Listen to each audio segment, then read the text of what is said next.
À cette époque, j'ai fait mon entrée à Couronne comme princesse et protectrice.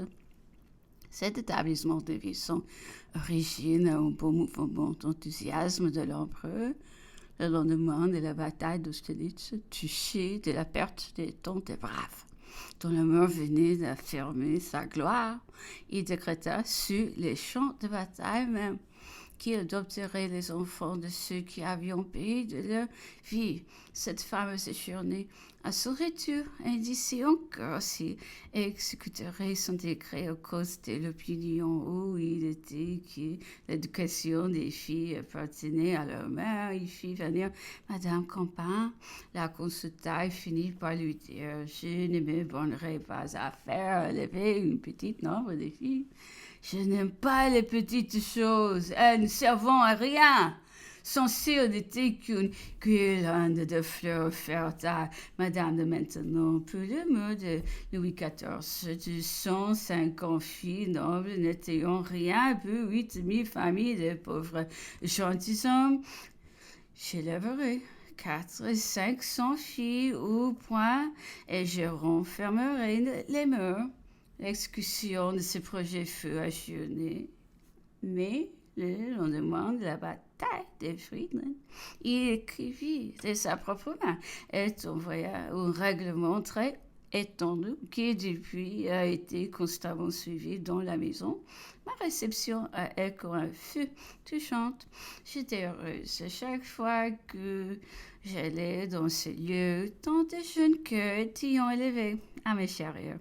Oh, j'ai retrouvé les émotions de mon enfance, cette vivacité, cette confiance, ce sentiment qui cet âge seul prouve que le monde vient trop vite altérer. Cette institution s'éleva bien au-dessous de celle des censures. Il est vrai que Madame Campan la secondait de toute la supériorité de ses talents. Je lui ai fait faire une route des 5 lieues avec Coin pour m'y rendre aussi souvent que ma santé me le permettait. La maison de Saint-Denis s'organisait aussi et de plus 6 maisons de jeunes orphelines. Tous les talents d'agrément étaient exclus.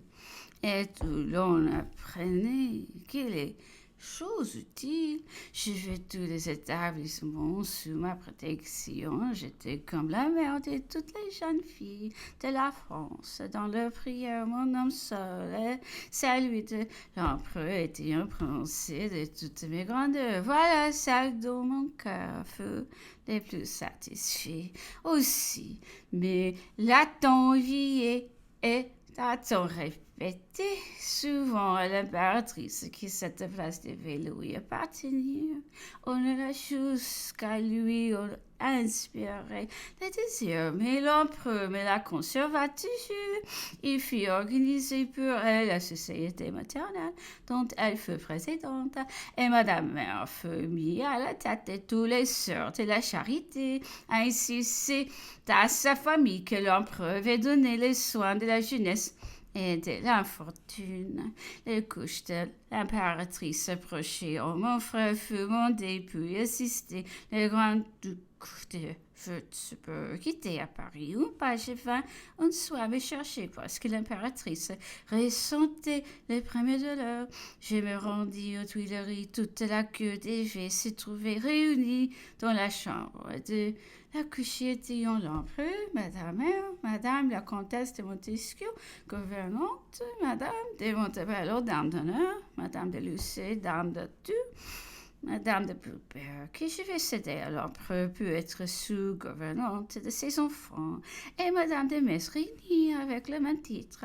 Toutes les femmes, les médecins et accoucheurs du jeune homme d'annonce prise à Écouen se tenaient toujours dans le petit cabinet qui séparait la chambre de l'impératrice du salon où nous étions, mon frère, le grand-duc de Würzburg, la princesse Pauline, la reine d'Espagne et moi. Tous les autres salons étaient remplis par la cour et les autorités. L'empereur venait de temps en temps nous donner des nouvelles, selon qui les souffrances étaient plus ou moins vives par ici, plus ou moins agitées ici Inquiété de ces longues douleurs, nous demandait s'il pouvait en résulter pour la mère ou l'enfant des conséquences fâcheuses. Il n'osait pas se livrer à l'espoir d'avoir un fils. On voyait qu'il cherchait à prendre son parti dans le cas contraire. Cependant, il s'informait avec soin si quelqu'un indice pouvait remarquer d'avance le sexe de l'enfant et trahissait par ses questions toute son anxiété. J'étais si fatiguée que vers 4 heures du matin, je sortais la chambre d'une des dames d'annonce. J'étais tout habillée sur son lit et je lui ai dit de venir m'appeler si elle entendait l'impératrice crier. Pendant mon sommeil, ces douleurs s'étaient encrammées. On crut que le couchement n'aurait pas lieu si tôt. Et l'on engagea tout le monde à aller prendre du repos vers 7 heures. Les douleurs reviendront. L'enfant se présentement. La couche perdait presque la tête. Lorsque l'empereur lui dit avec beaucoup de sang-froid d'agir comme il ferait près de la femme la plus basse classe, c'est avant tout de sauver la mère. L'impératrice fut donc accouchée avec des fers. L'empereur ne la quitta pas un instant. Il la tenait dans ses bras, cherchait à lui donner du courage, mais lui-même avait été si complètement ébranlé par le spectacle des douleurs de sa femme, qui avait gardé pendant toute la journée comme une espèce d'agitation nerveuse. Vers 8 heures du matin, ma jeune dame de noces, dans un désordre extrême, entre tout à coup dans la chambre où je reposais. Elle me dit tout en larmes que l'impératrice faisait des cris affreux. Je m'empressai de descendre et j'ai trouvé l'empereur sortant de la chambre de sa femme, pâle, respirant à peine. C'est fini, me dit-il. Elle est sauvée. Son air était si malheureux que je lui demandai avec crainte. Est-ce un garçon? Oui, me dit-il, tout pressé. À ce mot, je l'embrassai, mais il était tellement pressé qu'il me repoussa. Ah, je ne puis sentir tout ce bonheur-là, me dit-il. La pauvre femme a tant souffert. Et il me quitta pour donner l'ordre de tirer les 100 coups de canon. J'entrai dans la chambre de l'impératrice. Elle était encore sur son lit de souffrance et la couchait près d'elle. Je m'avançai vers la sage-femme qui tenait l'enfant. Il me parut fort et bien portant.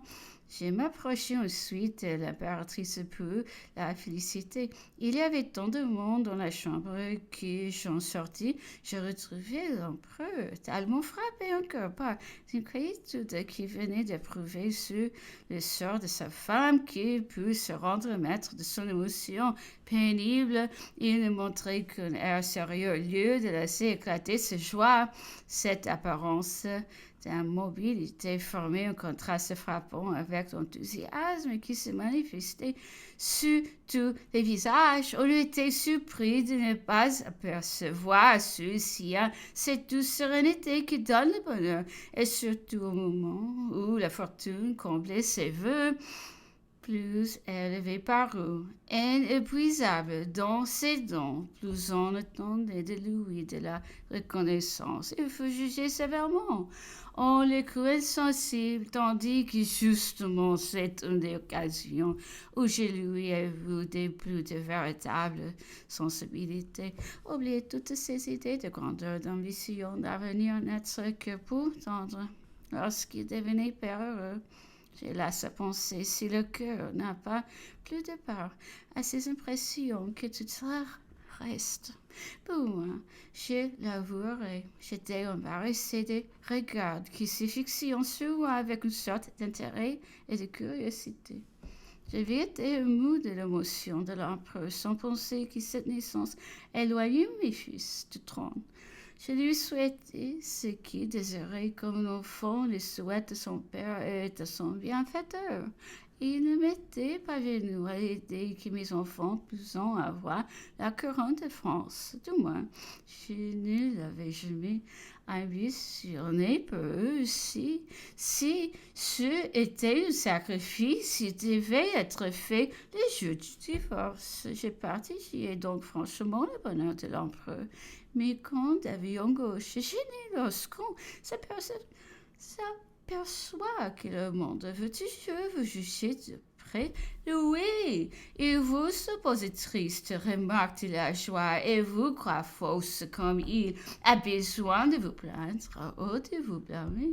Il faut se contraindre pour lui plaire, cacher un sentiment comme on en cacherait mauvais ou si long et vrai en rire sa disgrâce. J'ai pris dans cette circonstance la même partie qui, dans beaucoup d'autres, je me laissais aller à mes impressions. Je les sentais bonnes et quand elles n'étaient pas blâmables à mes yeux, je m'inquiétais peu qu'elles le faisant aux yeux des autres.